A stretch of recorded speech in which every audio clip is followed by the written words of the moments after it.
Hello and welcome to this edition of Life Made Easier, Living from the Inside Out. Hello and welcome to another edition of Life Made Easier podcast. My name is Lesley Pazdzioch. It is such a pleasure to have you join me. Today, again, what I want to say, another guest is so amazing. God just keeps blessing me with all these people that I get to interview and I get to know them. And this one has so much to share. We have so much during this podcast that we're going to talk about and really dive deep into healing. And my guest's name is Blanca Rodriguez, and she is actually the founder of Wounded Healers. And I think that says quite a bit about her. But once you really start getting to know her and listening to her story and what she does, it's truly, truly amazing. And this video is really for people who've suffered like sexual abuse and loneliness and isolation. And really our intention through this podcast, we both understand, we've both been there, and our intention behind this is really to help others get past, we can get to that healing part, which we're going to help with that. But I think that it's not just getting to that healing part. It's stepping back out into the world that I think is the most scary, the most questionable, the one that we're like, but we did all this work and I don't want anybody to mess it up. We both get that. And I think then our intention here is to really make sure that people understand this is really going to be an amazing, amazing podcast. And we're so grateful that you're here. So here is my guest, Blanca Rodriguez, the founder of Wounded Healers. Thank you so, so much for joining me today. I'm so excited about this. How are you doing? Well, good in yourself, Lesley. Thank you so much for having me here. And we're going to have a Very powerful conversation today. I'm super excited. I'm really looking forward to this because I think there's a lot of people out there that, they've suffered the same things we have. And rather they've completed their healing journey or they're along their healing journey, wherever you want to start, that your heart's telling your soul. I mean, I'm certain that you know where to start. So start and I'll let you take the lead. Yes, thank you so much. So, Wounded Healer, I love what is behind the meaning of a wounded healer. Okay, wounded healers, this comes from way back in time. This is going to the Greek and Roman Empire, and there's a legend of a soldier that he was shot by an arrow and he became a wounded healer. So he helped himself by helping others, healing as well. And that is my biggest mission, my biggest purpose in life, is to help others improve their quality of life. I get inspired by the lessons that I learned in life, by the wounds that I had in my life, by the dark seasons that I endured, and that I use as fuel to help others with whatever challenges or very, very difficult seasons that they may be going in life, starting with, I'm a licensed massage therapist. Under this umbrella, I do massage therapy. I'm a holistic life coach. I am a canine massage therapist. I'm a fitness instructor and dance instructor for populations 45 plus. I'm a speaker, an author, and of course, I am a volunteer and educator. Under this umbrella, under all of these hats that I wear, definitely is my biggest mission, like I said before, is to help others improve their quality of life. And like you said, Lesley, talking about sexual assault or sexual violence survivors, I am one of them. And definitely I've been helping, and this has been one of my labors as a volunteer, to these women or men reconnect with themselves, to help them trust their instincts, to help them find that self-love that is so difficult to achieve. And I can speak for myself. The first time that I was sexually assaulted, I was only 9 years old. It was a year after my father died violently and suddenly. And my mother, unfortunately, she fell into a deep depression. She never recovered from it. So in a big way, it was a very turbulent time for me being such a little girl. I was 8 years old only when my father died, and my mother went into that deep down that rabbit hole, and she never recovered from it. So in a big part, I felt like I lost both of my parents. And I was reading not long ago that research has shown that 2/3 of all children from around the planet will suffer an unimaginable loss or bad trauma by the time they reach 16 years old, whether it is the violent loss of a loved one, being bullied by family members or at school, or sexual assault. I endured these by the time I was 9 years old, and it took a turn. I mean, it took me really down to very dark seasons in my life when life was about surviving. It wasn't about thriving, and it was a world of silence. It was the back to the 70s, a world when you couldn't talk about the dead because it was wrong. You couldn't talk about mental illnesses because it was demonized. You couldn't talk about sexual assault because somehow you were responsible and it was your fault. So definitely it was all this turmoil, all these very difficult seasons in my life, in these dark stages in my life. It had to come a time when I said to myself, I am tired of being tired.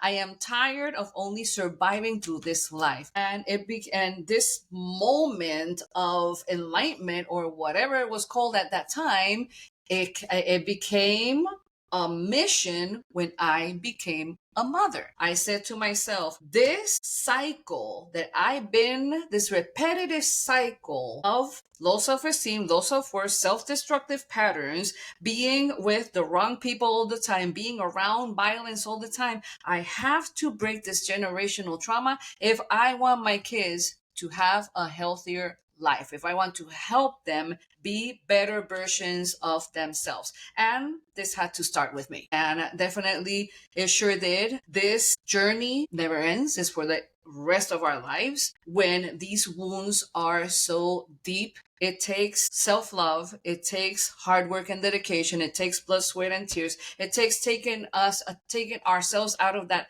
comfort zone of being the victim of everything and become the victor. And it takes time, patience, and of course, it takes getting ourselves out of the comfort zone and confronting all of this trauma, all this childhood trauma. In my case, I'm speaking for myself, of course, confronting the childhood trauma. What was one of the hardest things that I ever done in my life, and I am grateful. I thank God every single day for taking me in this journey that I needed to have for so long. It was 47 years of my life that I stayed in silence. And once God gave me the tools to speak up, to help others, through my journey, through my story, enlightenment came. And let me tell you something, God works in mysterious ways, but God always has a plan for us, and I'm very grateful for it. You know, I think that there's so much. See, every time, even the first time we talked, I'm like, oh, there's just so much. But I mean, I can only write so fast. But here's the thing. Yeah, it does, we will experience things. And I think trauma really needs to be understood first. Trauma to one person is not trauma to another. Some people can handle bullying, some people can't. So that really needs to be clarified. And I think that, when people say, when you're more sensitive than somebody else and it's a trauma for you, people would often say, oh, Leslie, just get a thicker skin, just let it roll off your back like a duck. And you know what? It doesn't roll off your back like a duck. For me personally, it was like smashing it down, like trying to ignore it, right? I didn't understand that whole roll it off your back because I don't think that really, that I don't even know where the hell that came from, but I think it needs to leave the vocabulary of the humanity all around the world because things don't roll off your back. Because if they roll off your back, Right. that means you just ignored it, and then you're just going to keep facing these lessons until you learn them, right? So trauma, Yeah. understanding that the way that things affect you are not going to affect others. And it has to be having that compassion for That's right. yourself to understand this, and also the compassion for other people to understand that what you go through, and it might not be such a big deal to you, but you don't know where this person came from. And, this is where I think compassion, limitless compassion really comes in. And another thing that you said just now is it not surviving. When you experience these things and they roll off your back, you truly, for me, truly, has been a lifelong process of just surviving. And now I can say that you were 47, but I was 40 when this all happened, when God hit that reset button on my life. And it wasn't until you said that. That was such a powerful statement, Blanca, about surviving and not thriving. And I think that I realize personally that my whole life I've just been surviving, right? I've just been doing everything I can to survive, and it's exhausting and it gets so tiring. Yeah. And I think this is when that reset button was pushed on my life at 40, because God said, Lesley, you can't do this, right? And I was so angry when that happened for me, when God hit that reset button. Now, just like you said, I am so freaking grateful for everything that God has done in my life, for him pushing that reset button for me, for giving me that second opportunity. And for people watching this podcast, if you're in this situation where your life is, God hit that reset button, or for like he did for me, when you get to start completely over, or like Blanca, when you just say enough is enough, right? These are precious freaking moments for you that you need to just really, people need to really honor. They need to just use it to empower themselves, and most importantly, use it to realize that God is working in your life and he's giving you this opportunity, just like he gave Blanca, just like he gave me. He's giving it to you as well. And stepping out of your comfort zone sometimes is a little hard. So this is where our brains come in to play for me, to where you have to imagine what it is you want your life to be. And sometimes you don't know, because your whole life has been surviving. All you know is what you don't want, and that's what you focus on, and you just keep getting more of it. That stinks, right? So what do you do? What do you do? I mean, I know what I did, but Blanca, I want to hear what you did first, and then I can share what I did, because that's tough. Definitely it is big time. And what I can say is this: I heard somewhere, and this phrase really impacted me in such a profound way that I keep on sharing it with as many people as possible. Remember this, everybody out there: the wounds are not your fault, because it really isn't. But the healing is our responsibility. Right. We don't face trauma by running away from it. I ran away from trauma for a very long time. We face trauma by confronting it head on, looking at that mirror and saying to yourself and asking yourself at the mirror. It's very powerful. Practice it as many times as you can. It's uncomfortable, but it's the best, one of the best tools that I ever learned in this process, in this lifelong process of my healing journey, because this is not for a while. This is not for a year or two more. This is for the rest of my natural life, that I will be in this healing journey. Understanding that the triggers may happen, understanding that buried memories that we try to shut it down, throw it in a box and throw away the key, those memories and all these traumas will always be following us unless we confront them. And looking at yourself in the mirror and saying, what are you gonna do with your life now? That is powerful. That is vulnerability. And remember something, everybody: vulnerability really is power. Why is that? Because you're showing the essence of who you are. And especially in these times, everybody wants to fake something. Everybody wants to pretend to be something that they are not. This world of social media, yes, it has its power. And of course, it has the positive things that we all connect on this very abundant, and we connect to the masses. But the dark side of it is exactly that: faking something that you are not. And this is when a lot of tragedy happens. A lot of these so-called influencers, the younger generation, unfortunately, they don't know any better. But it's when people get through that pressure, and the pressure of pretending to be something that you're not, pretending to have a perfect lifestyle, pretending for everything to be perfect, when life is not supposed to be perfect. Life is about progress, not perfection. Please don't forget that. And life is a journey. Just because you are pretending to be perfect now, it doesn't mean that you need to be pretending any longer. I promise you this. In my journey of survival, because I was in a survival journey for a very long time, I was pretending. I was pretending to have it all together. I was pretending to have a perfect life. I was pretending that I had it all by the book. And I was just lying to myself and trying to ignore the trauma, ignore the bad moments, ignore the moments that somebody took you without your consent. Ignore it, throw it under the carpet and throw it under the carpet and throw it under the carpet. It doesn't work that way, people. If you want to heal your broken heart and your broken soul, like I am, you must confront who you truly are, where all of this come from, the rooting of your actions, because actions speak louder than words. Please remember that. One of the things that we so have so much in common, and I know that we're going to do a lot of podcasts in the future because everything we just seem to have clicked, right? Our conversations click.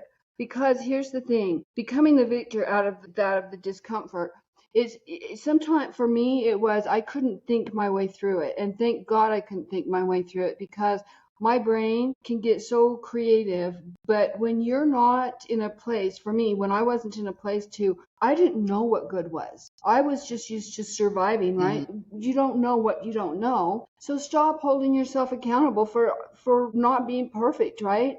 And trying to have facades. I think was really huge for me. What I did personally is I would look at what my body was saying. I got so in tune with my physical body because it shut down. I lost eyesight, I lost hearing, I lost my hair 3 times. They didn't think I was going to live, right? And I was in a point where they said, Lesley, you're going to have 24-hour care or be hospitalized. And I said, no, I'm not. I said, no. So what I did is I paid attention to my body and whatever my body was telling me. And I had sheets of paper and not just, I started out with the basic feelings, happy, sad, frustration, but then there's so many others that go along with it.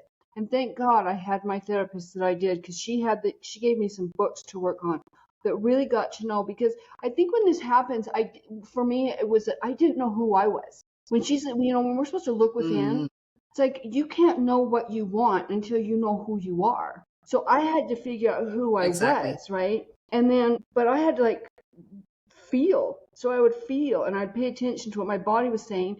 And then my mind would start thinking about certain things. And then when I got my body and my mind in the same flow, then I knew what it was. And so then I'd write it down. And it took me, sometimes it would be 9 months before it would click.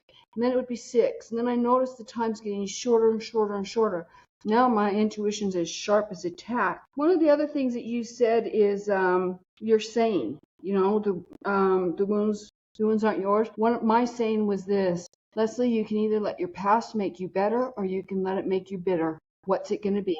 And I thought, you know what? I'm not. Yep. I was exhausted and I was tired of being bitter, right? I was so tired of being bitter. I just wanted to be free. And one of the things I can say, and I don't know about you, but I know that through this process, when you even said when these triggers happen, right? Triggers are going to happen. But what's interesting, and I don't know about you, but triggers happen at different times. You're thinking, what? I thought I healed that. But I think what was important for me to realize was, you know what, Lesley, there's so many different situations that once this happened, you went through life and all these other things connected to you, and behaviors, thoughts, and patterns, and personality traits. They connected to you and created who you were. And so when these triggers would come up, I'd have to say, what is that in relation to? Because if I let my mind go, man, I could spin backwards and just remember all this nasty stuff, right? But what I did is I dealt with it just for that one particular thought and feeling.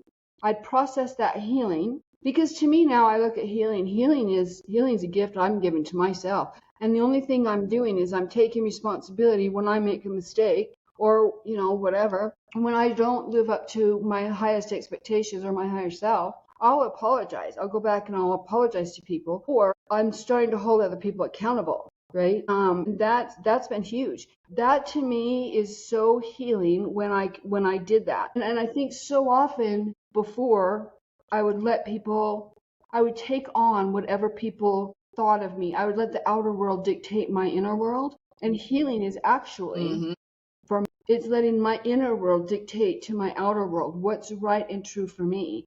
And all these experiences that I'm having, there are opportunities for me to grow not only as an individual, but also grow my soul, deciding what about this how am I going to use this to better myself? Am I going to learn, we're always going to learn more about ourselves. Are you going to allow it to make yourself better or bitter? And I think that's huge. And I think this too, Blanca, what do you think? I think that when you were saying the social media and the pressure of trying to look perfect and be perfect and do more and put out more and be and do everything, right? That's where I think when you were talking about conforming, I think you were kind of like, you want to be like everybody else and fit in and stuff. And I think it's important to understand that we're not supposed to be here to conform. We're supposed to be here. That's right. And it's not about conformity. It's about being you from the inside out. And that makes your life easier, right? When you can just be your authentic self. Because you're your authentic self. You'll say whatever you think. And most of the time, I mean, all of the time, it's so pleasant. Are you going to upset somebody? Probably. But that's not, if you upset anybody from being kind, that's just somebody else's stuff that they have to deal with. Have you noticed? Absolutely. Absolutely.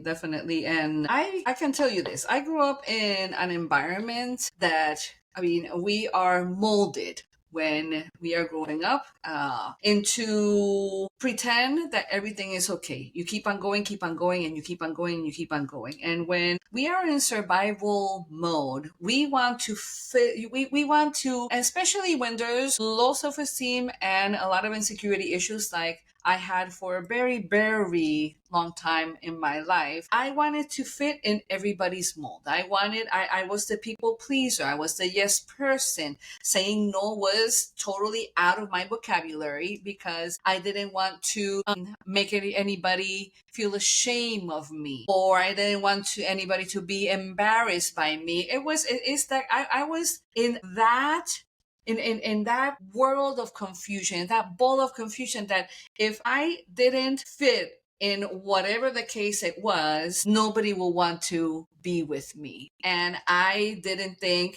for a very long time that I was worth anybody's support, that I was worth anybody's time. But when the support started coming, something really clicked within me. And I started to see the word thriving like, okay, there's a possibility here that I can thrive rather than survive. Because if you want to know anything about surviving in life, wow, I was a pro at that. My goodness, I deserve an Oscar for pretending that I had my shit together. And no, that really wasn't the case, I think you did, my friend. You did have your shit together because it lasted 47 years. So you were doing something right, but you were doing something right for that particular aspect of you. Yeah. So somehow,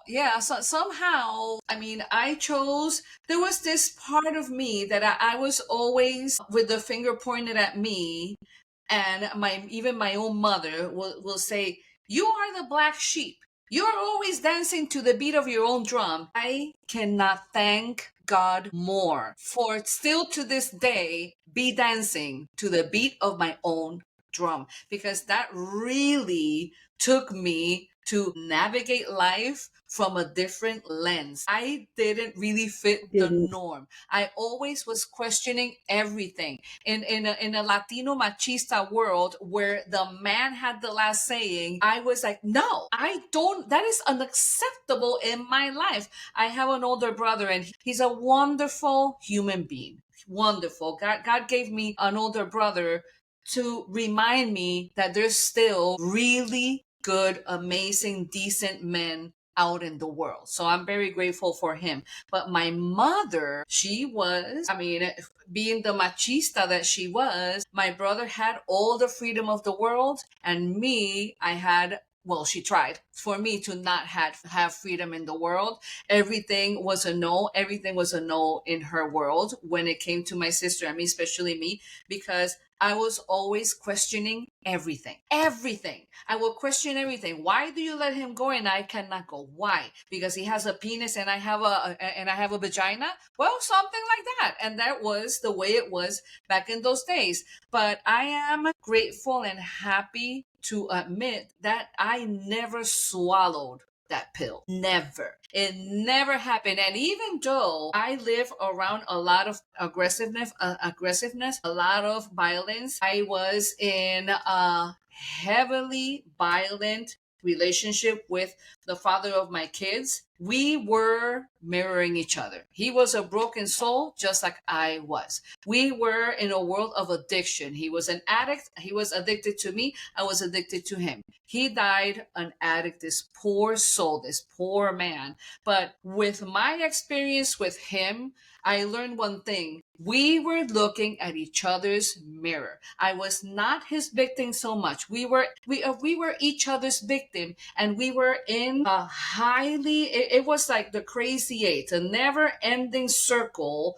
of violence, aggressiveness, mistreating, who would put someone down, low self-esteem, low self-worth, and we were only mirroring each other. And when I broke free from that horrific moment in my life, and that moment lasted a very long time, and we had 2 children, and along the way, when I broke free from that vicious circle, of course, it had to be with support.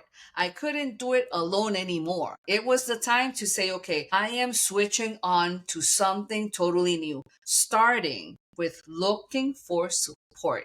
And it's one of those blessings that God said, okay, lady, after being in that vicious circle, I'm going to give you the opportunity to, instead of not making it through life, I'm going to give you a chance to make it through this life, to stay in this world, so you can tell the tale to someone else that may be in a similar situation and they don't know their way out. I didn't know my way out, but when I said, okay, I cannot do this alone anymore, help didn't come. Help was poured. People came, friends came, and when I left this man, I remembered very well. I had $89 in my purse with 2 little kids and a Honda Civic that is breaking into pieces even without an AC. And I said to myself, I'd rather sleep under the bridge in the car with my 2 kids than be one more second with this individual. And you know what? That never happened. I found a place immediately. Someone came literally to my rescue, and she said, no, you're coming with me and the kids too, and we'll figure it out.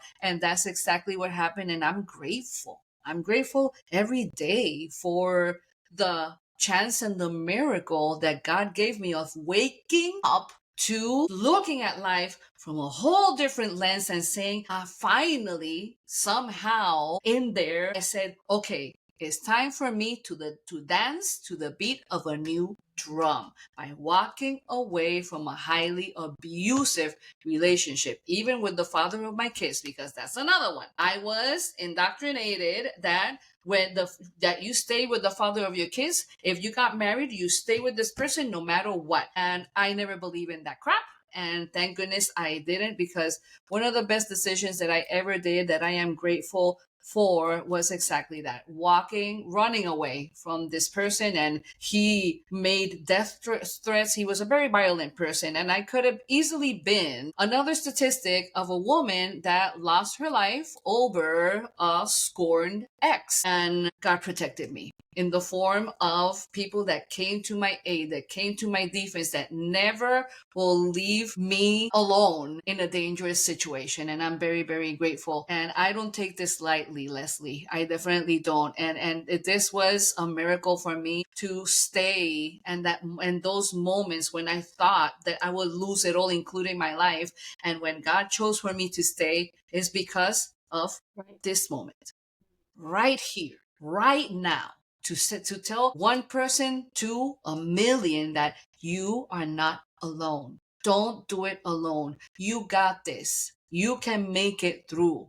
Just seek the support, and the support will open for you with open arms. You'll see.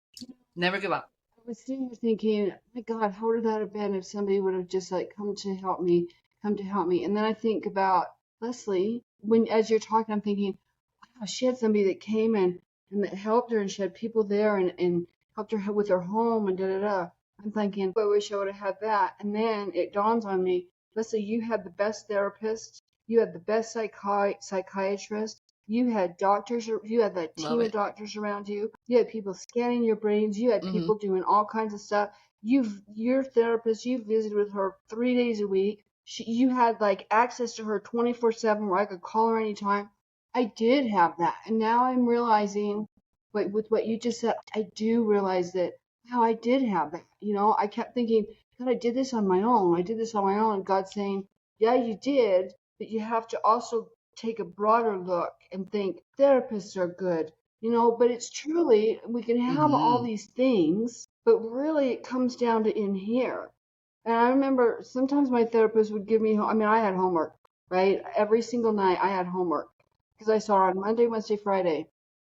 And I had my books. I had these 2 workbooks, and she gave me homework. And let me tell you what, I did it, and I did it for an hour or two. And I'm gonna have to find those books. I know I have them still packed away somewhere. I'm gonna have to find them so I can remember what they were. I'm telling you what, if it weren't for those books and her, but God took everything sometimes, and people need to understand this too. Sometimes God takes everything in your life that's surrounding you and just totally wipes it out to where you are just standing there by yourself. You feel naked, you feel scared, and you feel alone. Sometimes that's what we need, right? I don't know. That's what I needed. God cleared everything out and said, you know what, Lesley? You're starting over. And you're going to start over here, and you're going to take it step by step by step, one step at a time. It took me 3 years to get to the point where I could actually, I was like 5 when he hit the reset button, and I woke up and I was like, there. I seriously functioned like a 5-year-old, and I admit it. Mentally and emotionally, I melted down to nothing. I couldn't find clothes to fit me. My hair was falling out. I lost eyesight. I lost hearing. I would stutter. I couldn't finish a sentence. It was bad, right? It was bad, but in 3 years is a long time. It's a long time, but it was the best time because I got to know this, right? I got to know this. And sometimes for me, it was like my therapist asked me, Lesley, who are you? When I explained all these outer things, oh, I'm a mom, I have a brand new marriage, blah, blah, blah. I own my own business, I love my da-da-da. Those are outer things, Lesley. I want to know who you are. And I'm like, what? She's like, those are things that surround your life, but that's not who you are. Who are you? And when I had to look in, Right. my meltdown was looking in. And it's interesting because when we don't really have a sense of self, we don't know who we are. I think that it truly can make us victims of, more so, of sexual assault because we just have this presence or this insecurity where people are just going to take advantage of us, right? And you even said that, Right. you said it like I couldn't have said it better. It's like everything around you, you were yes, yes, yes to everybody. I don't know, how did you ever handle like when you had to wear these different hats? And I hate that saying, and I just threw them all away. I'm not a hat person anymore where that comes. I'm just me. And it's like you have to be able to be you, but be you in a safe way, because sometimes it has to start slowly, right? You have to figure out who you are slowly, and it's like expressing aspects or part of you in certain environments that the part of you that in that specific environment is going to grow you, not give somebody an opportunity to take a shot at you. Does that make sense? Right. Yeah, of course, yeah, totally understand where you're coming from, and yeah, and this is what happens and we can mistake kindness with weakness. Okay. And I am a very kind person. I'm a very giving person. I'm here to help. But this is what happens with us helpers. We mistake when when we want to help so much and so much and so much, we end up trying to help everybody, but never helping ourselves. And this is exactly what happened to me when with my very long career, especially as a massage therapist. I've been a licensed massage therapist for 20 years of my life. And when I became a massage therapist, I didn't know how to say no. Even when I was on the brink of exhaustion because I was working so hard, I didn't know how to say no. I didn't know how to say let's reschedule. I didn't know how to say no, I need a day off. I didn't know how to just simply say no, I am not available without having to explain myself. So it's been a very long learning experience being a massage therapist. I'm a massage therapist till this day, but the difference is this: when where I was before, being a yes person, surviving, not thriving, versus fast forward all of these years later, that now I am okay, I am thriving. And if I want to keep on thriving, if I want to have longevity in my life, it has to start with me. It has to start with myself in order for other things to follow. That is for sure. So being a yes person, stop saying yes so much and starting saying no has been one of the hardest things that I ever embraced in my life. And I'm saying embrace because first it was, wow, this is so hard to do. I mean, I'm surviving here and I don't want to say no to everybody. And I don't want to say no to this one or the other one or the other one. But the first person that I realized that I was saying no to was me. The first person. And when I stop saying no to this human being and saying my safety, saying yes to my health, saying yes to taking care of myself, saying yes to the most powerful thing that it took me the longest to understand, saying yes to self love. And the rest did follow. And the rest does follow to this day. And this journey definitely continues, but learning, embracing, and really jumping into, let me see what all of this self-love that people talk about, that all of these healers talk about. Let me check what the hell is this about? Because I heard of it, but I never, it didn't click in my life until it did. And part of self-love, a huge part of my journey into self-love, is saying no. No is a full sentence. Never forget that.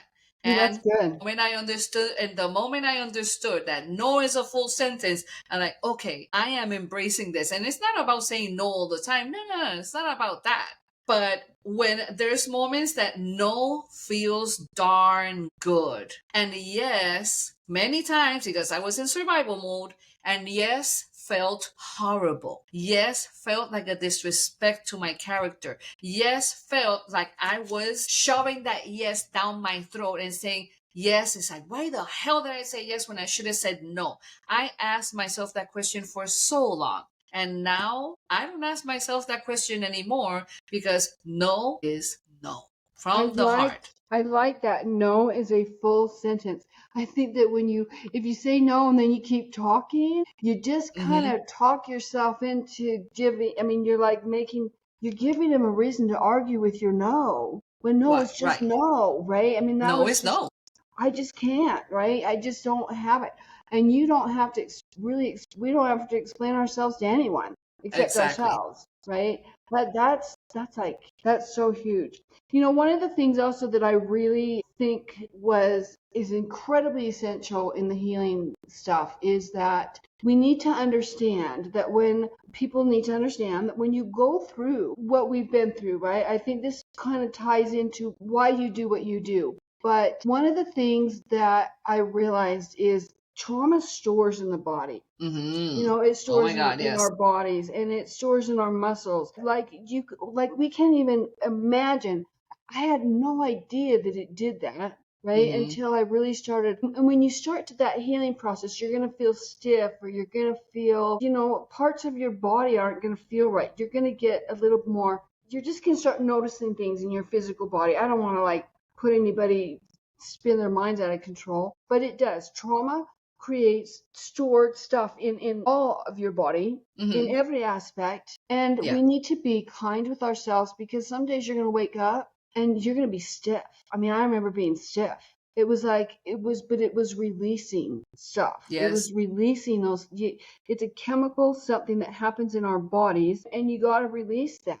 This is why it's so important for massage, that you do massage therapy. I think that's incredibly important because it will, we have these tense muscles in our shoulders, we have tense muscles in our neck, in our backs. So it's not always just about posture. It's about stored emotions that we put in our body, just like fat, right? We store Absolutely. emotions like we do fat. And I think that you're doing massage therapy really helps, break that stuff up, those chemicals, those loosen up those tissues so that it can flow. The Mm-hmm. physical body, to me, I found, was probably, if I wouldn't have paid attention to my body, that was a huge key for me. But I also noticed when God hit that reset button, everything I ate, everything about me just totally changed. I started eating differently.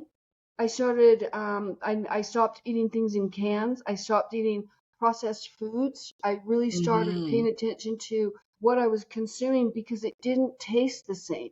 Like, I Right. used to love going out to dinner or grabbing. I used to love cheeseburgers. I swear to God, I just loved them. Mm-hmm. Going to Wendy's and eating cheeseburgers. I swear. Even Big Macs before were so good, Mm-hmm. right? And French fries. Taking French fries, I remember my sister would jog around the block, and I've never really been overweight. Now that I've hit menopause, I have like extra weight that I want to get rid of, but Mm-hmm. that's just part of the process. But I That's right. remember my sister, on the other hand, she has a more muscular build, to where Mm-hmm. she had to really pay attention um to her weight more than I did. She weighed more than I did. She also had larger boobs than I did too, but that's all right. But one of the things that she would jog around the block, and I would take, I swear to God, this was horrible, fresh McDonald's French fries, and I would dip them into a hot fudge sundae, and I would eat them as she's jogging around the block, sitting there thinking, don't you wish, da da da da da, right? Yeah. Horrible. God paid me back for that because my whole eating habit changed. I can't eat fries anymore. I don't eat Mm-hmm. fast food. I don't eat processed food. I pay very, very close attention to the labels. I don't eat pasta. Rarely I do, but I found that they have this pasta that's made out of vegetables, and I kind of like Mm-hmm. that, to Yeah. replace it. Yeah. And I also took bread out for the most part out of my diet. But the reason I did that is because part of it because I know how it affects my body, but also because of thyroid issues and menopause, and God, your body goes crazy when you get older. But Yeah. I think Yeah. it's important for people to understand the impact, and the reason that it's so important for me that I realized to keep the physical body healthy is because that's how I receive so much information. This is part of my spiritual connection. I'm a very spiritual Mm-hmm. person, and Mm-hmm. if I'm not taking care of my body, I can't really understand. I know for a fact that our physical body is such a precious vessel that we don't really understand the full impact of it, but it allows me to actually communicate and receive divine guidance, right? That's why we have this body. That's why we have emotions. That's the body's a lot. But have you noticed that in your healing? Has your body, is it telling you, talking to you differently since you started healing? Well, this is the research that I have done ever since I started my career as a massage therapist, and this we learn in school as well. And in traditional Chinese medicine, there are certain organs that reflect emotions in the body. For example, the liver in Chinese medicine, the liver is the organ of anger. And I was studying about it, and it's like, oh wow, the liver is the organ of anger. Well, guess what? I had so much that I hid for so long. I had anger issues for so long. The stress, the anger, the emotional aspect of what was going in my life, it reflected on my liver in the form of jaundice. Okay. Jaundice is getting yellow. Okay. Your Yeah. eyes get yellow. Babies Okay. get Instead of, jaundice when they're born yeah, sometimes. Exactly. And so that's just one aspect of this, okay? And this is what happens to our bodies when we are under stress, okay? Stress reflects in many different ways. The extreme stress, it can reflect in the form of a massive heart attack or a stroke. Those are like extreme. But stress can reflect on the weakest parts of our bodies. My history of sexual assault, okay? One of the weakest parts of my body is, here we go again, my reproductive system and my lower back. And this is what happens to the lower back, all right? Especially when around your tailbone. That's what we call it, the tailbone, all right? The tailbone has a huge nerve. The longest nerve of our bodies is called the sciatic nerve. It comes out from close to our tailbone and it's three huge ass branches and they go all the way down to our toes. I've been with sciatic issues since I was in my 30s. Very young woman, okay? And this is when the emotional aspect of trauma, it reflects on different parts of our bodies. I have the emotional trauma, childhood trauma, of course, reflected on my reproductive system. I'm a sexual violence survivor for many years. This was not only one case, this was different phases at different times in my life, all the way to my feast. Okay, I'm gonna be 60 in October. All right. Shut up! So yes, No way! yes, I'm entering postmenopause like as we speak. So yeah. So yeah, definitely. And when it comes to us Blanca, women, wait. I am yes, ma'am. shocked. I look at you and I think, my God, she's late 40s, maybe early 50s, but I never Oh, would have thank guessed you. you're older than me. Never. But now Yes. you just also said something else. You're post menopause.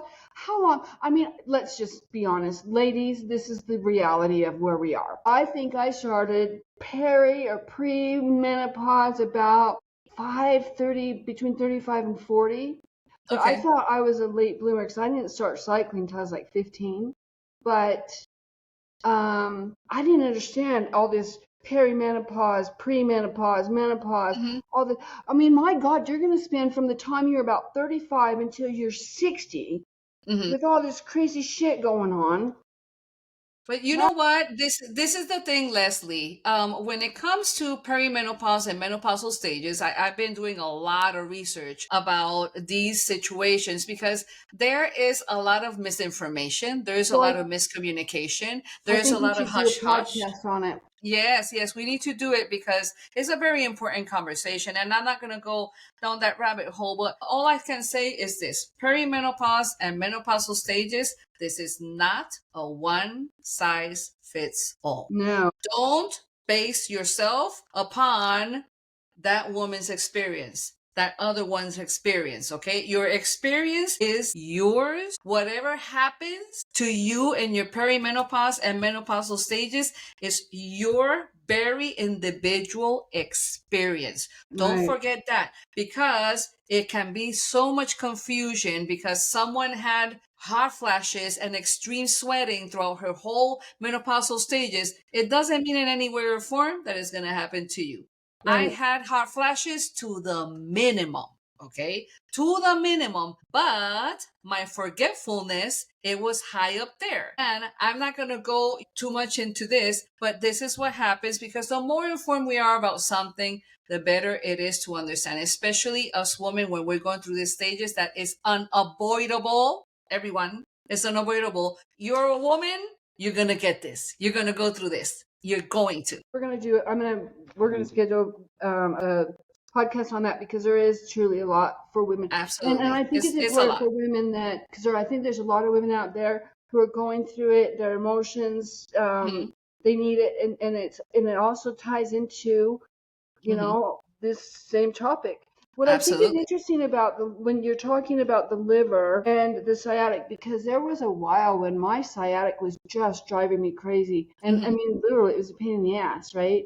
It just Yes, it is, it wouldn't literally. go away. And That's huge. So why does that happen? All right, so this is what happens with the sciatic nerve, okay? The Hold on sciatic, one second. What? Hold on one second. Okay, so tell us what happens with this, the liver, the sciatic. What is that all so about? so let's start with the liver. The liver is the biggest organ of elimination. The liver is the assistant, the direct assistance of us breaking down food going through the liver. So the gastrointestinal system goes into full digestion. But the liver is the filter system to everything that we drink and eat in this life. The liver is the organ that replenishes faster than any other organ in the body. When someone goes into a liver transplant, it's because that liver has been suffering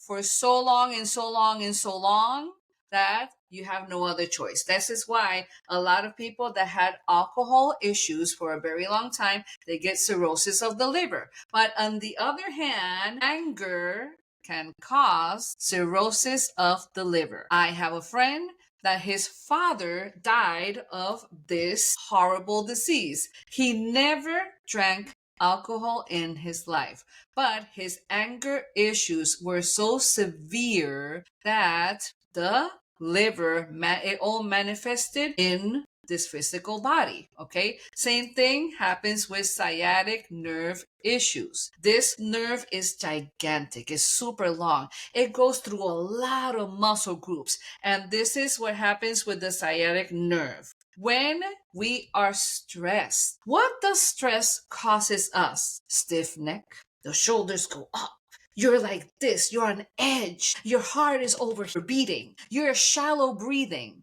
This is what happens when you shallow breathe. Not enough oxygenation goes to our bodies, okay? Easy as that. How do we take the stress levels down? What is the fastest way to calm the stress levels down? Breathing, I would Breathe. think. Breathe. Breathe slowly and deeply. Do it 3 times. The brain processes things better in order of threes, not one or two. Super interesting. This I learned as a speaker that I am, okay? That in order of threes, the power of retention is better. So this is wonderful. So what happens with the sciatic nerve is that our muscles get tight, very tight, because of stress levels, okay? And what happens with stress? Stress will reflect in our physical bodies where we have the weakest the most. Imagine that. I had lower back issues for a very long time because I was a server, because I was a dancer for many years and I fell a lot. I was in very awkward body positions, and of course there is something called wear and tear. So not only the emotional aspect of my lower back issues when it came to mistreating, disrespecting, not honoring that part of my body because I am a sexual assault survivor, but I wasn't honoring my body physically because I was overworking myself down to the core and not taking care of myself. So what happened then versus what is happening now? Self-care. People, self-care is the best care. Okay. Right. Nobody will take care of you better than you. Okay. And it's not that this is a one woman show. I can take care of myself in every single way. Part of self care is getting a counselor. Part of self care is getting a massage. Part of self care is doing meditation. Part of self care is physical activity, going to the gym. If you don't like the gym, go for a walk your dog around. Part of self care is going outside. How healing is going outside for a 10 to 15 minute walk. That is self-care. Okay. So, Sometimes, sometimes in the summer, I will, well, when there's no snow on the ground, because I live in Colorado, but I have mhm, found it so, um, so good for me to, sometimes I'll just take my shoes off and I'll just go, mhm. uh, I'll walk or whatever. I started walking after dinner, after I eat, right? But I found that if I take my shoes and socks off And so and it's hard to really walk very much in flip-flops, but if you can take your shoes off, like I can like flip-flops in my backyard, in my front yard, walk around my yard barefoot, that's fine. But there's something about the barefoot on the ground, and the rubber on Grounding. shoes blocks it, right? But Yes. just if you have grass in your yard, just like people, whoever's watching the podcast, this truly has helped me. And I'll just slip my little flip flops on. I'll walk outside. I'll take them off in the grass, and I'll walk around the grass. And I'll close my eyes, and I'll just breathe for a little Yeah. while, and then sometimes I count to 10. I'll count to 10, and then once I hit 10, then I start over and I go, oh, then that's 20, and then I'll count 10 again, and then say 30. And I try to do that to get to 100 or whatever Mm-hmm. number you want. But if you mess up, that really calms you down, and it puts you back Absolutely. in. It'll bring you back to a mental state of balance for me. It Yes. just really balances me. But so my biggest stress, I don't have lower back things, but sometimes I have, but mine is between my shoulder blades, right? Mhm. It's like you do this a lot, and it's like right in the center of my back. But Yeah, between and your then shoulder blades. So this is yeah, what can be happening to you, okay? This is what happens with the shoulder blades and in between the shoulder blades. Every time that we're moving our arms, our hands, guess what's moving to? my Your shoulder. shoulder blades and in between your shoulder blades, okay? This is part of a whole, okay? Your arms are not a separate entity. Your arms are attached to the socket of the shoulder. So guess what? Your scapula or shoulder blades are working as you're moving your arm anywhere. Your chest muscles are working as well. Your shoulder muscles are working. And this is what happens. People that have headaches, that tend to have headaches, this is what happens. Most headaches don't come from the head. They come from the neck and the shoulders. Why is that? Because the attachment of the muscle that goes down our neck is the base of our skull, and it attaches in our shoulder blades. So it's a huge muscle that attaches from here to here. So when you say to yourself, oh my God, my neck is hurting, it's the whole muscle that it has everything to do with your neck pain or your headache. So remember that. Most headaches that come from the head, maybe your temporals, and of course on your frontalis. Okay, so that may be some vision issues, or you may have a lot of sinus issues, and that's where different headaches are from. But when the headache that you feel it over here, most of the time is muscular and it's from the base of your skull attaching to your scapula. Don't forget that. So So stretch your I learned something. If you have those headaches here, because your head doesn't feel that, it's because you're dehydrating. Is that true? If you have yes, it in the yes, front of your head, I learned yeah. that, and it said that if you put a little bit of salt in your water, Mm-hmm. like pink salt, Himalayan salt or something, and lemon, that will help take that headache away. It means that your brain is it just needs that hydration. Yeah, and it is lack of water in our bodies can cause headaches as well, because our bodies, 75% of our bodies are composed of fluids, and water intake is vital for quality of life, starting with our brain structure. Okay, when we are dehydrated, even our minds get clouded because of dehydration. So keep that in mind, please. That is true, and I live in Colorado, and it's really essential to. I mean, I carry water everywhere. I have water in my Me car too. everywhere I go, and if I don't have water with me, I panic. But people will come here and they get lightheaded or they get headaches and stuff, and I say, people need to understand that when they come here, because Yeah. of the elevation, and most of them go up Mhm. into the mountains, right? It's like you guys have got to like hook an IV in, right? You got to do something because you Yes, need that extra fluid to be at this absolutely. elevation. Why? I mean, we have different cooking temperatures for things. We have different, you have to truly, your body just has to really, it takes on a whole different composition being in this elevation. Oh It's yeah, oh yeah, interesting. and the body needs to readapt to the environment. Yeah. Absolutely.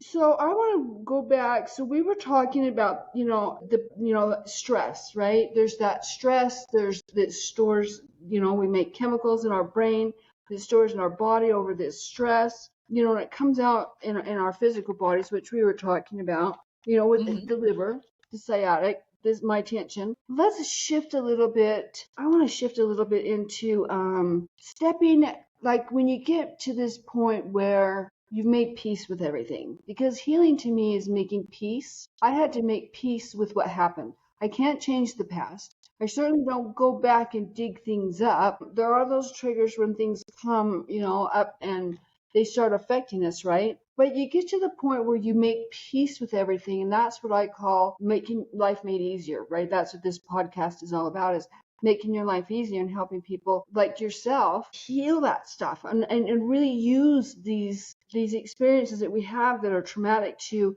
make us better people, right? But we get to that point, and then what? Then we have to step back out into the real world, which God's telling me, Lesley, it's your time. He's been telling me this for about 3 years now, 4 years. It's your time. You got to start stepping out into the world and Of course. sharing your knowledge with the world, right? Did you have issues with that? Well, living from age 8 till age 51 in a world of silence, in a world of survival mode, it really helped me. Once I let that guard down and I brought down that terror barrier of speaking up, because either I will be judged, either I will be misunderstood, especially the judging. Oh, I will be judged. People will point their fingers at me and all that stuff. Once I broke down that terror barrier and literally not giving a shit about what anybody thinks or say about me, that I think that door, once I opened that door to not give a damn what anybody thinks and really expose myself as the human being that I am at now, where I am at this point of my life, it felt liberating. It felt empowering. It felt like a miracle in my life because of all the silence that I submitted myself to for so long. I don't know what it is about, this is one of the empowering things of menopause or something. You're just going to say it out loud. You're just not going to, I'm not going to hold myself back anymore like I did, because I did it for so long. And it was exhausting. And I will be in grief, and I will be regretting, and I will be even hating myself. It's like, I should have said that, and I should have done that. I should have said this, I should have done that. I repeated that to myself in so many different situations in my life, that when I finally came out of that shell of silence, of people pleasing, of limiting myself in my answer because I don't want to bother anybody. Once I got out of that and I looked at life from a different lens, I said, it's like, okay, my definition of harmony is being true to myself. My definition, freedom, is saying it out loud. For the years, the decades upon decades of my life of keeping quiet, just to please I don't know who, because I don't even know who the hell I was pleasing at that time. But it was very liberating. My definition of harmony is taking care of myself first, and the rest does follow. And I can tell you this because as a mother of 2 full-blown adults that I have, my kids are adults. One lives in Atlanta, the other one lives in Wisconsin. The turmoil that we lived together as a family when they were little kids, that they were with, of course, me, that I was in a very hard moment in my life, and I was living with an individual that had even more demons that I did and more monsters inside of him that I did. I let them know it's like where I was before in my life has nothing to do where I am at now. I am here to grow for myself, to grow with my kids, for my kids, and understand that the boundaries are there. Understand that that was then and this is now. And I have the blessing, and I am very grateful to say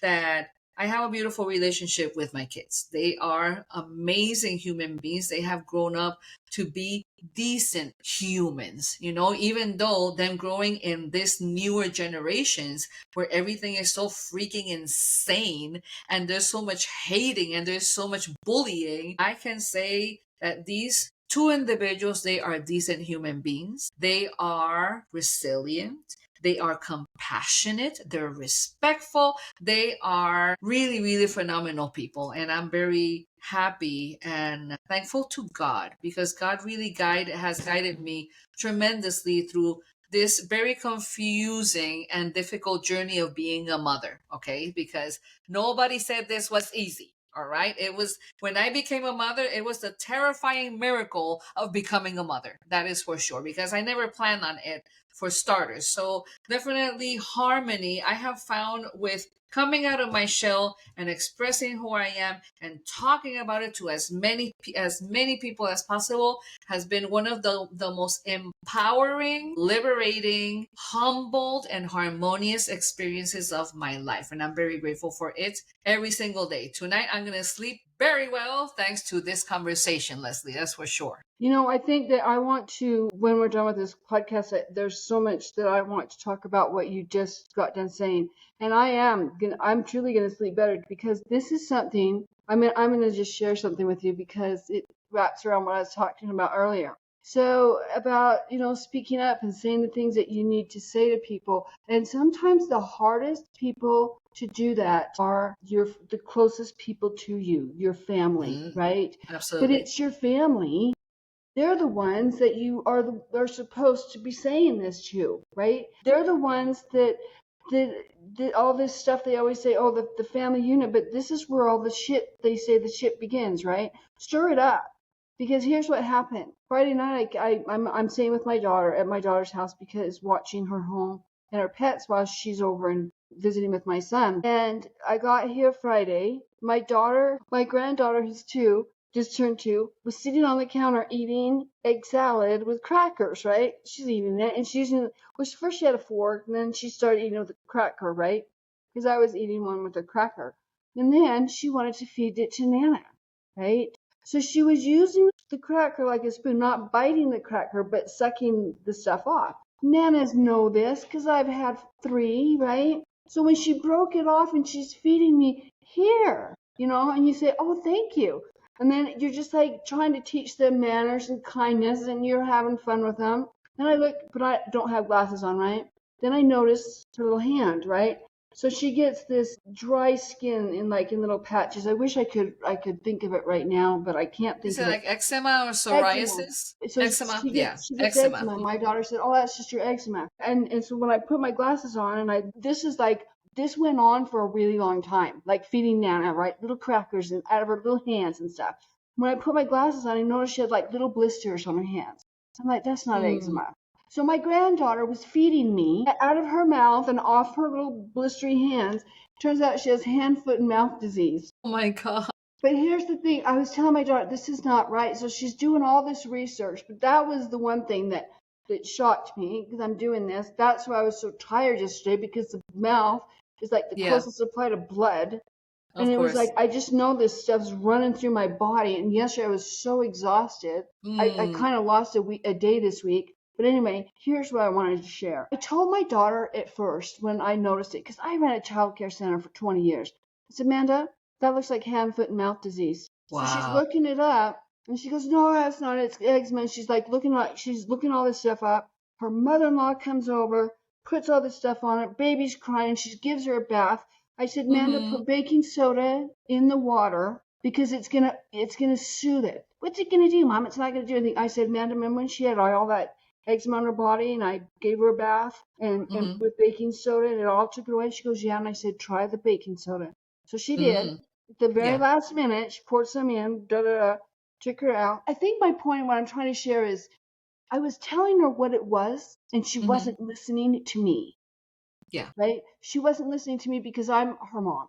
But she asked her mother-in-law. She asked Dr. Google. She swore to God it was in Chicago. Dr. Google, I love it. Dr. Google, everybody, right? So then she tells me the next day, oh, Mom, guess what? I was talking to Alyssa, her sister, okay, about it. And Alyssa has a friend at work whose kid had the same thing. I'm going to call her, and then we're going to find it out. So they're doing like conference calls, right? Yeah. Blanca, do you know what that kid had? This was like 4 hours later. Yeah. Right? my little granddaughter's in bed, everything else, after her screaming and crying and all this stuff. I mean, broke my heart. I said, Amanda, she's crying on this little change. I said, pick that baby up and hug her, because I don't think babies should cry. I don't think little I kids agree. should cry. I hate that.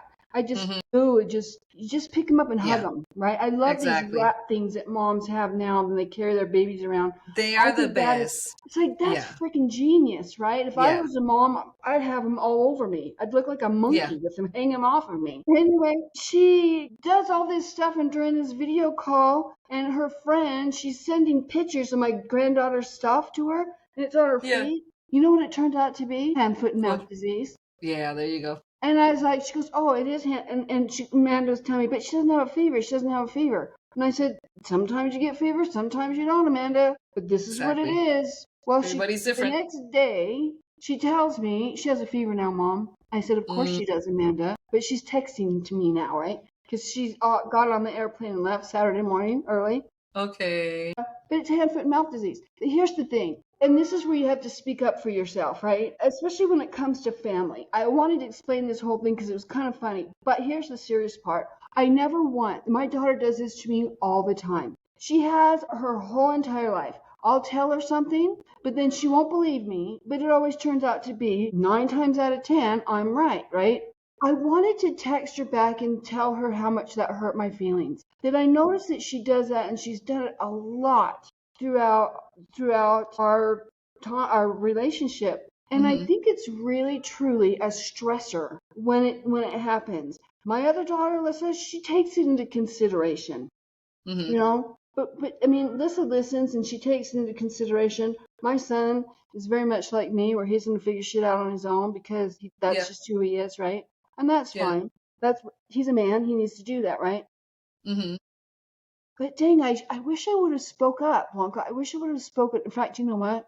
I am going to do that tonight. I'm going to actually call her. I'm not going to text her. I'm going to call her and say, it's really, I think you got to confront these things with your immediate family when it bothers you and you just feel like they're not validating or giving you credit where credit's due, and they're making you feel less than. What's the word, Blanca? What am I looking for? Do you know what I'm thinking about? Yeah, We yeah, have to I be able to totally say this understand. to our immediate families members, because if we don't, we're going to stay stuck and we're going to stay disrespected. We feel Yeah, disrespected, and yeah, it's hard.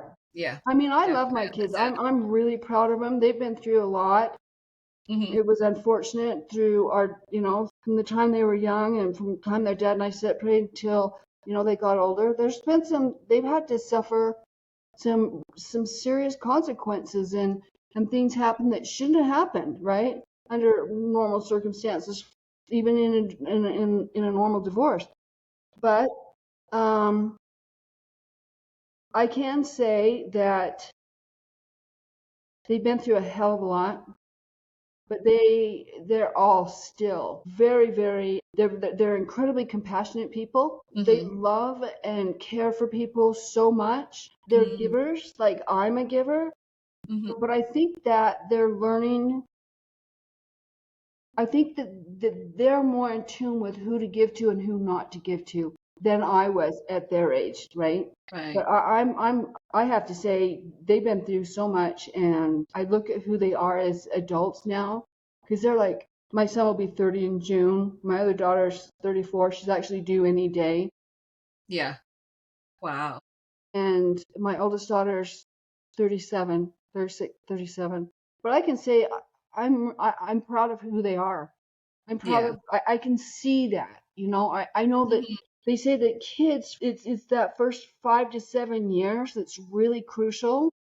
Yeah, absolutely. And then it That's can what be I like always heard craziness. too. That's what I always heard, that those first 7 to 8 years of life are crucial to define who they are going to be in the future. And yeah, I agree in a way, but we have the capacity to restructure ourselves. Right. Definitely. We really do. And, I am not no genius. I am not a scientist. I'm not rocket scientist or anything. And if this normal woman from Puerto Rico had the capacity to restructure my life. It didn't matter where the traumas came from. It didn't matter. I mean, I was 8 years old when I lost my father. My father was only 43 years old. He was killed in his jewelry store, the place where he loved to work the most. He was a very successful businessman in New York City. And then everything went downhill from there. I didn't understand grief. I didn't know what it was about. I mean, the first big loss that I had in my life was the violent death of my father. And then my mother went into crazy mode for the rest of her life because she had chronic mental illness, and she was carrying a lot of demons that nobody knew, and I don't know what they are about, only herself. Is she still alive? Yes, she's 94 years old and she has advanced stages of dementia. Yeah. 94. 94 years old, my mother is. Yeah. So Blanca, I think Puerto Rico, when you were married, were you in Puerto Rico then, or were you in the States? I mean, where did that all take place? Because I can see where you would be struggling if you were, I mean, and I don't know the culture, so I don't want to presume. But was it in Puerto Rico or were you here? No, I was here. I was here in the US already when I finally married this person. But we had a very dysfunctional on and off, in and out relationship for a very long time. You know, this was a pattern that kept on building and building and building. And that, I mean, it was not really a healthy relationship. It was a disastrous one from day one. That never, the most consistent thing that we had in our relationship was how disastrous the relationship was. Okay. There was no way that relationship was going to survive. If I made the decision, it's like, okay, God gave us the gift of having 2 kids. Let's part ways and try to be friends. That would have been a better option. But I was in my mindset, no, mommy and daddy has to be with the kids in the household because that was what I learned. Okay. And I wanted to kind of comply, but it was a total disaster from day one. It was the blessing in disguise was our 2 kids. Definitely. And another blessing in disguise was that this poor soul, he died at age 48. This was over 10 years ago. And I cannot thank God enough for that, because this poor soul, he was a danger to himself and others. And he was self-destructive all the way to the day of his death. Definitely. I think that's another thing that we're going to talk about. So I want to just step back a little bit, and I want to talk about when when you're sexually violated, when you go through those sexual traumas, and then you're trying to get back into society. One of the things that you do, which I think is amazing, is that you do a lot of, I've noticed that a lot of people, especially when they get older, they acquire pets, right? Or pets come to them, or they choose pets because they're companions. And I think that when you go through these traumas, just to have something close to you, right? It's not another human. Sometimes it's just pets. Sometimes that you end up being this crazy old Catwoman, like for years and years and years. But I think that one of the things that's really important to understand about our pets is that they take on our trauma. Yeah, they are the reflection of us. That's for sure. But I think also that they're there to protect us. I know that, I've had pets that picked me and stayed with me throughout when this all happened to me, and I came back to Colorado in 2014. My daughter had a cat that picked me, and I took the cat on until a few months ago when she passed. But I noticed that physically I could tell there was something, right? I could tell there was something, and I know that through research and stuff that they take on they take on our issues, right? Oh yeah, the bond between a human and animal is unbreakable. And when it comes to us and our relationship with animals, especially when it comes to for example, a relationship between dog and human has been as long as 50,000 years old. And this is what happens. I do a lot of research. I read a lot about dog behaviors and animal behaviors, and especially dogs they prefer their human companion over another dog companion.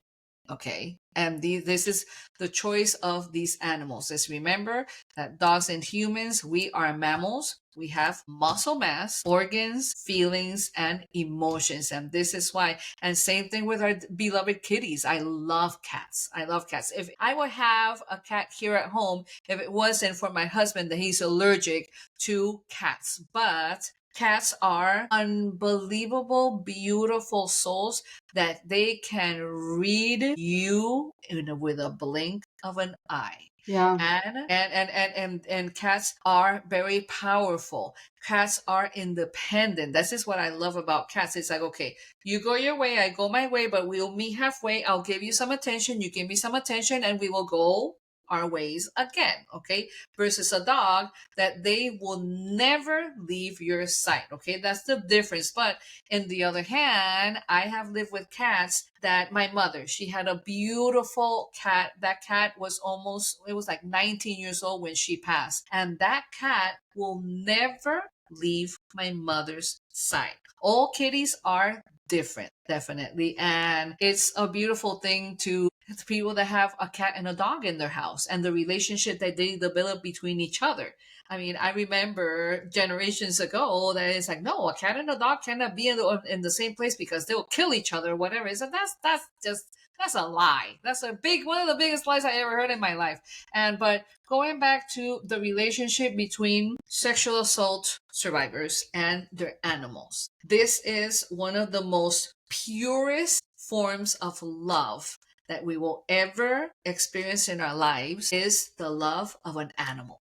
Okay. Right. Other human will never give us the love that an animal will give us. Please don't underestimate the love that your pet has for you, because it's one of the most powerful experiences that we can have in our lives. And when it comes to us, sexual assault survivors, we are re-entering, so to speak, society in the form of having a brand new relationship with a pet that is the safest, purest way that you can start loving again, that you can start trusting again. How important is that? I volunteer with sexual assault survivors, and it's very important that everybody understands that each experience is a different one. One size does not fit all. We are survivors, you and I, and we had different experiences when it comes to this very delicate, profound, and important conversation. Okay. For me, I'm a canine massage therapist. I do dog massage for a living. This is one of my crafts, okay, that I absolutely love. And the bond that I have with my doggy clients is 20 million times more powerful than the bond that I have with human clients that I've been working with them for years. Okay, that bond that I have with these dogs is unbreakable. And no offense to my human colleagues and patients, but I rather be with a dog, I rather massage a dog 20 million times over than massage another human. And that bond is like, I massage a Labrador, and she hurt herself. And from the first moment that we set eyes on each other, we fell in love. That was it. That was it. It's either I love you, or I'm skeptical, or come back later. All right. But I have had the honor of experiencing this over and over and over in this beautiful career of being a professional canine massage therapist. The bond, the unconditional love, locking eyes and saying, that's it. We love each other. And that animal comes to me and trusts me with their lives and their safety, especially when they are hurting. So the same unconditional love that I receive from a dog that has another human companion, they live with their person. This is the powerful effects of having that bond when you have been through such a difficult, traumatic, life-changing event as sexual assault or sexual violence. So starting with a pet, go for it. Do it. And I can assure you that other wonderful doors will open through the form of bonding with other survivors that have pets. How about that? Going to support groups that service animals are involved. Okay, service animals are powerful. I work with service animals, and I cannot explain to you how powerful it is to honor these service animals, because all they do is work. They work to keep their person protected in more ways than one. They open doors, they open fridge, they bring you your medicine, your medication, they'll bring you your cane. I mean, it's powerful. So yes, absolutely. Start rediscovering who you truly are in the form of having an animal. Do it. If you feel like your route is a different one, don't compare yourself to any other people's experience. Share the experience. Be there for each other. Support is everything. Don't do it alone. I think that I mean, I love everything that you said. I mean, I could just talk to you all day long, forever and ever. But I think it's important that what you said about, do the support, get involved in groups that have these support dogs that move you forward. One of the things that I am such an advocate about, not only making your life easier, but I think for me personally, it's healing forward. I went to a rape crisis. I was involved in one of those meetings, right? And they talked about the same thing every day. I found myself, in the beginning, it was nice to be able to get it out, right? But then I found myself just sitting on that hamster wheel, just moving around and around. So I had to stop, right? I had to just stop.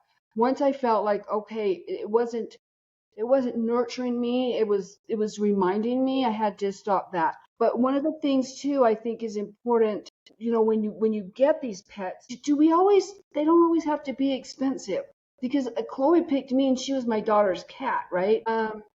And Chloe just got, she was a Chantel Tiffany, she should have lived 8 to 10 years, and she ended up living almost 18. It was crazy.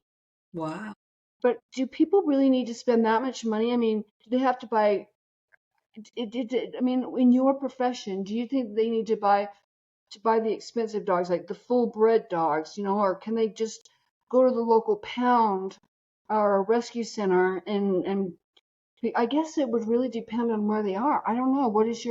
What would you advise somebody? Well, very important for everybody to know that there are rescue centers for every single breed of dog that you can imagine and cannot imagine. You want a purebred dog from a rescue place, you just go ahead to, like you say, to Dr. Google, all right? You Google it, rescue centers for Saint Bernards, rescue centers for Huskies they are abandoned so much because they're such high maintenance dogs, rescue centers for Corgis or whatever the breed may be. There's rescue options for every single breed there is. Why? Because people don't get informed of what the dog is bred for. Okay? Example, Huskies. Huskies are working dogs. And when the husky, when you leave the husky home alone, guess what the husky's gonna do? Choose The husky's everything. gonna go to work. The husky's gonna chew your wall. The husky's gonna destroy your sofa.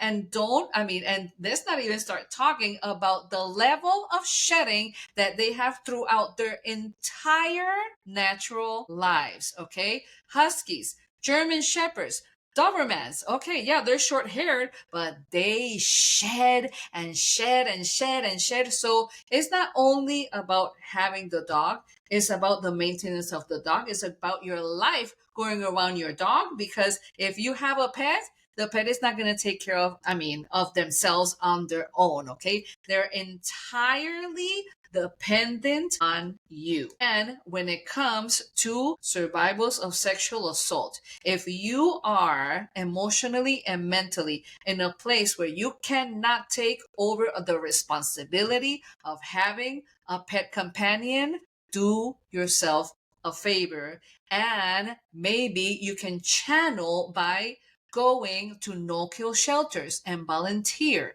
Okay, that's a very good option to starting to have contact with an animal so you can bond with these animals. No kill shelters need volunteers all the time. Okay, and this is an excellent option for you to decide if you want the responsibility. Now, on the other hand, this responsibility is totally worth it because they will give you unconditional love. You will be in a safe environment as long as the dog is alive. You will be in a safe environment. They will never let you down. They will never leave your side. They will never betray you. They will never make you sad. Okay, the only form of sadness that you will have is when the animal gets hurt, and unfortunately when the animal crosses the rainbow, when it's time for them to leave this physical earth. Okay, that is the saddest moment. I had a rescue dog, by the way. Our beloved was a rescue dog. We don't know her breed because she was a mutt, but she was one of the most special dogs I ever had in my entire life. This dog told me that I should be a professional canine massage therapist. She was my guinea pig all along, and she loved it until the day of her passing that I gave her last massage when she was about to cross the rainbow, unfortunately. So yes, it's very powerful, our conversation about our beloved animals, their companionship, and how much they can fill our lives with love, compassion. They can smell our emotions. Mind that, they can smell our emotions, and they are emotional beings as well. So it's a bond that is unbreakable. Unbreakable. There's nothing will change throughout our lives together. Nothing will change, but I mean, the love, and of course, they age, we age with them, and until whoever goes first. But the love, the unconditional love, that will never change. Never. And Yeah, it's a powerful thing. I think that I didn't even, sometimes we get pets. Sometimes people will choose pets and go pick up pets. But I think that's important that you stated that. It's really important to understand the breed. Well, first of all, you need to understand you need to be where you need to be in a place of being able to give, right? But you also have to Hmm. be in a place to receive. You have to be in Absolutely. that healthy, you have to be at the level of healing where a give and take, you're trying to bring in that give and take. I think that's important. And it's really, I really like the fact that you said, if you're not really there, then don't take this step. No, That's don't. important. Because it will be a burden. It will be a burden for you. It will be a burden for the animal, and it's not fair for either side, especially the animal. And Yeah, then you end up either neglecting it, getting rid of exactly. it. You know, Exactly. it's a sad thing. Well, I just want to thank you, Blanca, so much. I know that there's so much that we can talk about, and we could talk forever. But Yes, I think that we're going to do this again because absolutely. there's so much. We flow, we can relate, and I really think that when you have that type of connection with somebody, I truly believe that it's going to benefit a lot of people. And truly, Hmm. I hope for everybody out there that's watching this and such, we really want to make sure, um, whether you're male, female, whatever. Yeah, we're female, and we can talk about menopause and and such. But even if you're a male, we want to let you know that it's still a process. It doesn't matter if Absolutely. you're male, if you're female. Doesn't None of that matters. What matters is that you learn the steps you need to learn from within yourself to heal. Absolutely. And these are some of the things that we've done. It makes it so that as in you end up discovering your unique individuality within yourself. That's really what this whole life is about. This time that we're here, our life's about creating ourselves, from the inside out, be creating the best version of ourselves. And we can't do that by conforming to society. And when we end up conforming to society and trying to be something that we're not, that's where I Hmm. think drug abuse comes in. That's where suicide comes in. That's where, Hmm. we just lose our shit, Right. right? People Definitely. pleasing, everything else. One of the things I can say about people pleasing that I noticed is that you can make that person happy at that moment, but the next time you're around them, you might not make them happy. Why?